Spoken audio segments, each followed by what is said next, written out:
this is Nigel Rocket from Onslaught on the tour bus here in Dublin. We're playing the Voodoo Lounge this afternoon.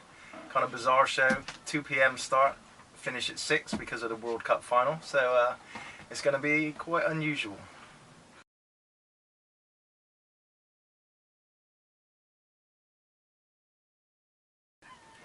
Yeah, of course we're going to watch the game.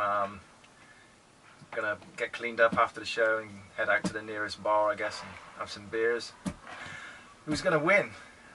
That's tough. I really don't know. It's Germany's been playing very well in the World Cup, so I think they're the obvious favourites. But at the same time, Argentina, very good defensive record, and Lionel Messi, of course. So anything can happen. I really don't know. I wouldn't like to put my house on it.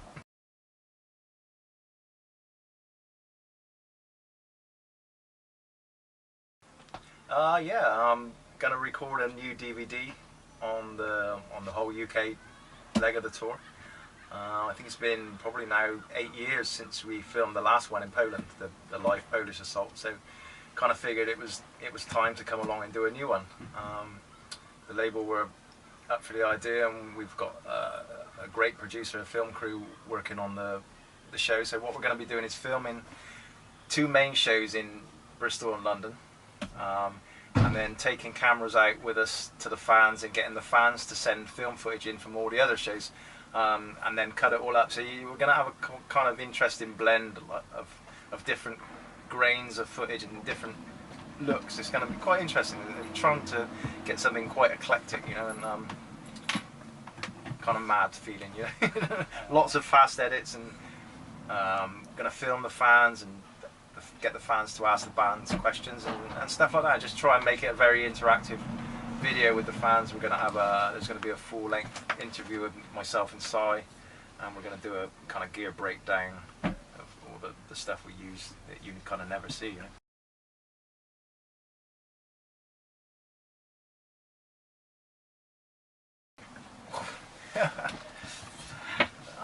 Don't know really.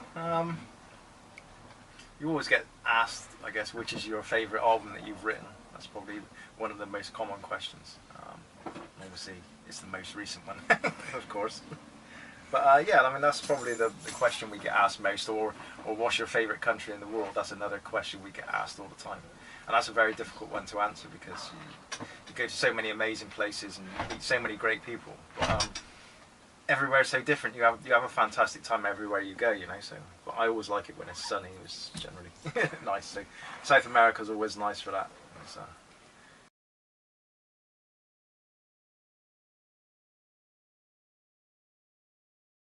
No real story. I think all the songs off the latest V1 album are definitely the most technical and intricate and hardest tracks to play. Obviously, every album we write, we kind of try and push the boundaries of what we're doing and push ourselves as musicians, you know. So I think the fast songs are always the hardest to write, just to make sure that they don't turn into one big messy blur, you know. So you've got clarity there, and you've got different rhythms, and it's kind of making it interesting for the listener. So I think Chaos is King's probably the hardest track to play. I mean, it's we really push ourselves. It's so fast, and there's lots of really quick parts that we've got to get tight, you know. So it takes a lot of work to get that one, and recording it was very hard as well. Obviously, laying 4 guitar tracks down of the same thing and getting it so tight, it was really tough. But we nailed it in the end, and it's come together live now really well. So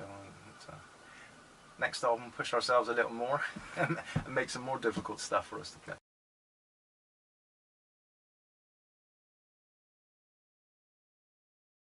Live, definitely. Live. Yeah, without a doubt. I mean, you can see the fans' faces, and you can see the energy. You get the energy back from the fans, and we give it back to them. And then just hearing them sing along with the songs and people going crazy, you know. So you can't beat that. You don't get that vibe in the studio. I mean, it would be nice to actually try and capture that intensity when you're recording, but obviously it's not possible. So. But yeah, definitely live.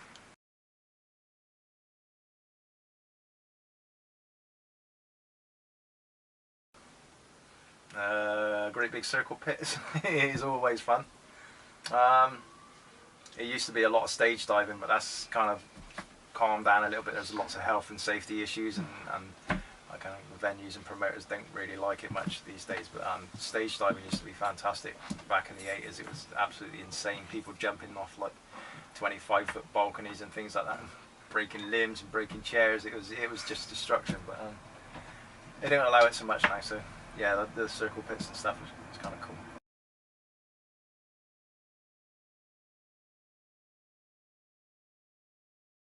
There's one thing that I always find, even if I'm watching another band on TV or something, if the crowd kind of clap at a time when you're trying to play, it kind of throws you, because it's so loud sometimes you can hear the clapping. If it's slightly out of time, it's like, wait, it's pulling you between the crowd and the drummer, and sometimes I find it really awkward. And one other awkward thing was when we played on the 70,000 tons metal cruise last year, and the sea looked fairly calm, but as soon as you got on stage, we kicked into the first song, started headbanging, and then you look out and you go, whoa, and you feel yourself falling, and then you look at the boat and you realise how much the boat's moving, and that was really kind of weird, and that was really off-putting. You had to kind of brace yourself when you were playing and stand quite still, because you felt like you were just going to lose your balance all the time. Very, very.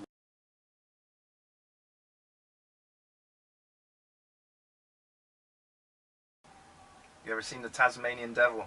It's a cartoon character. Do you know him? He's on that. I think it was Bugs Bunny or one of those. Like, he just goes into a complete frenzy and just destroys everything in sight. I think that would be my way out. I just turn into a dervish and just go absolutely crazy, and the ball would roll and smash.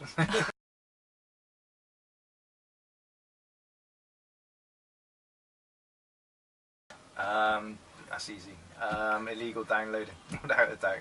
I think it's kind of destroyed the music industry as it was, and it's destroyed the future of the music industry as far as I'm concerned, because the record labels just can't invest in bands like they used to, and build a band's career over the years as they did with Metallica, AC/DC and Iron Maiden and stuff. The labels just haven't got that money to invest anymore, so I think once the bands like those three bands disappear, and your Aerosmiths and your Motley Crues all go, your stadium bands, there's never going to be, that void will never be filled. There is nobody to do it. I mean, you look at what's the next size bands coming up, there's nothing to compete with that, and there never will be, just solely because of the downloading situation. It's destroyed it. I think maybe 10 years time, I think the music industry is going to be a very, very different place, if it exists at all.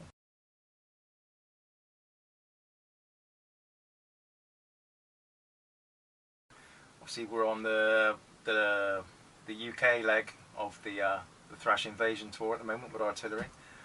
I think we get back, we play some more festivals over the summer. We got a big festival in the UK, Altfest.